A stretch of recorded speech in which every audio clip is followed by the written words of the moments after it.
Dari transaksi penjualan barang dagang. Pengertian penjualan kredit. Penjualan kredit adalah penjualan yang pembayarannya akan diterima dalam jangka waktu tertentu setelah penjualan dilakukan sesuai dengan kesepakatan antara penjual dan pembeli. Menurut Mulyadi, penjualan kredit merupakan penjualan yang dilaksanakan oleh perusahaan dengan cara mengirimkan barang sesuai order yang diterima dari pembeli, dan untuk jangka waktu tertentu perusahaan mempunyai tagihan kepada pembeli. Fungsi penjualan kredit. Yang pertama, fungsi penjualan: menerima pesanan dari pelanggan, mengedit, meminta otorisasi kredit, penentuan tanggal pengiriman barang, dan membuat back order jika barang tidak memenuhi permintaan pelanggan.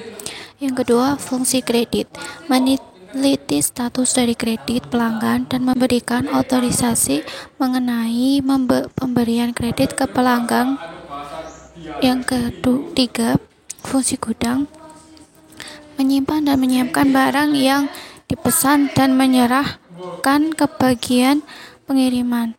Yang keempat, fungsi pengiriman: menyerahkan barang berdasarkan pada surat orderan pelanggan.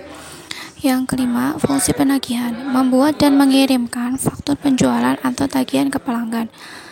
Yang terakhir, fungsi akuntansi: mencatat piutang dari penjualan kredit yang dilakukan, membuat dan mengirim pernyataan piutang ke debitur, membuat laporan, dan mencatat harga pokok persediaan. Jualan kredit didukung dengan adanya bukti faktur.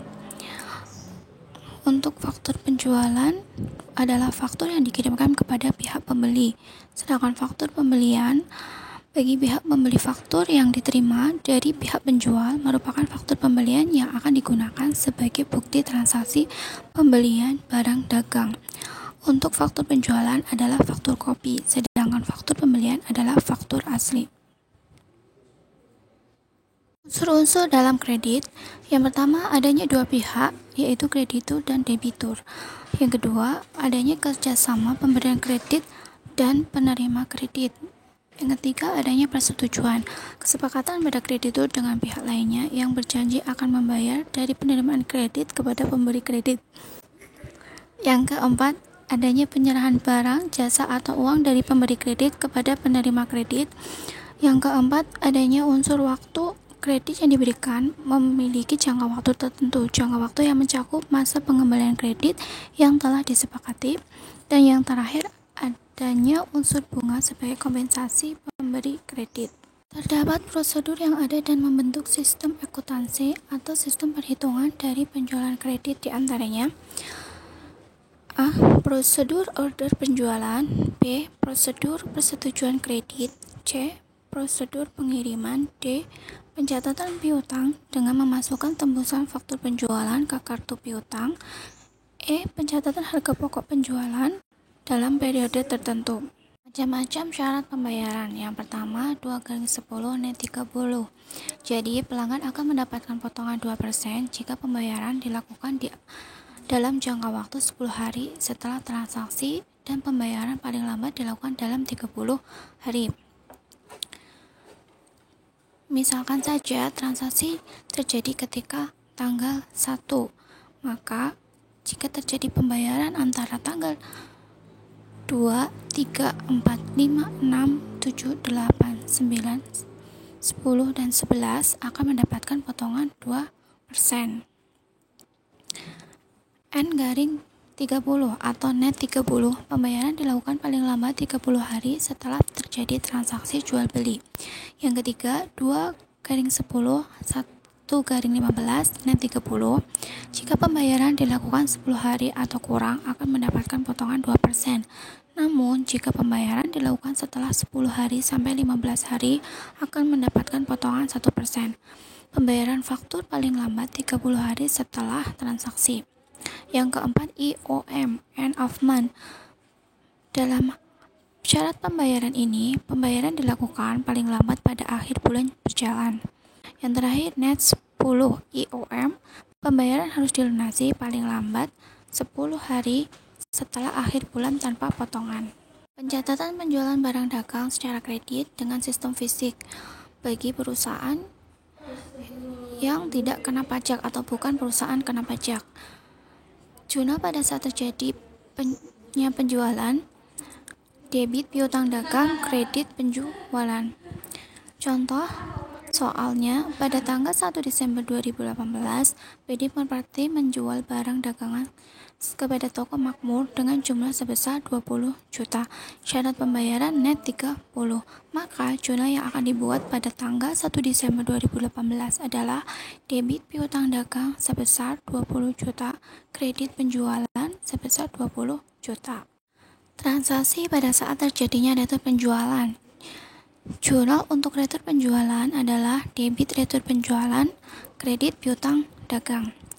Contoh soal, pada tanggal 1 Desember 2018, PD Jaya menjual barang dagangan kepada toko Lancar sebesar 30 juta dengan syarat 2/10 net 30.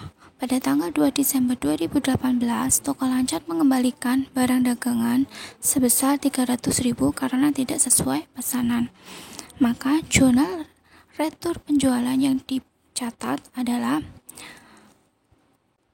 pada tanggal 2 Desember 2018 dicatat retur penjualan sebelah debit 300.000 dan piutang dagang kredit 300.000.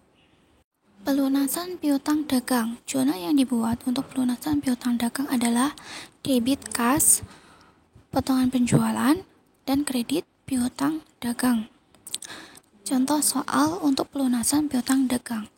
Pada tanggal 15 Oktober, PD Maju menjual barang kepada toko Sejahtera sebanyak 10 unit tas dengan harga 250.000 per unitnya dengan syarat 2/10 net 30. Pada tanggal 22 Oktober, toko Sejahtera melakukan pelunasan, sedangkan pada tanggal 16 terjadi retur 1 unit tas. Untuk perhitungannya, pertama kita hitung dulu harga penjualannya. Dari 10 unit tas dikalikan harga per unitnya, yaitu 250.000. Jadi harga penjualannya sebesar 2.500.000. Untuk retur 1 unit tas seharga 250.000. Potongan karena membayar dalam jangka waktu tidak lebih dari 10 hari. Perhitungannya adalah 2% dikalikan harga penjualan dikurangin retur penjualan. Dalam soal ini 2% dikalikan 2.500.000 dikurangi 250.000, hasilnya 45.000. Jadi potongan penjualannya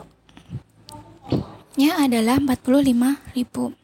Jurnal yang akan dibuat yaitu debit kas 2.205.000, debit potongan penjualan 45.000, dan kredit piutang dagang 2.250.000. Pencatatan transaksi penjualan kredit sistem fisik untuk perusahaan kena pajak.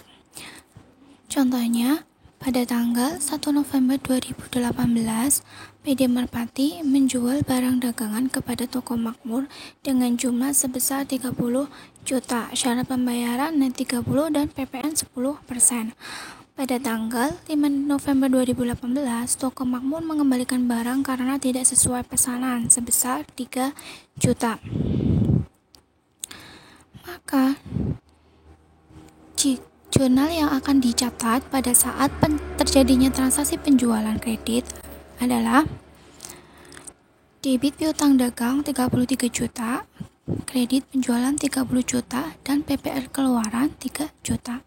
PPN keluaran 3 juta ini diperoleh dari 10% dikalikan jumlah total penjualan, yaitu 30 juta.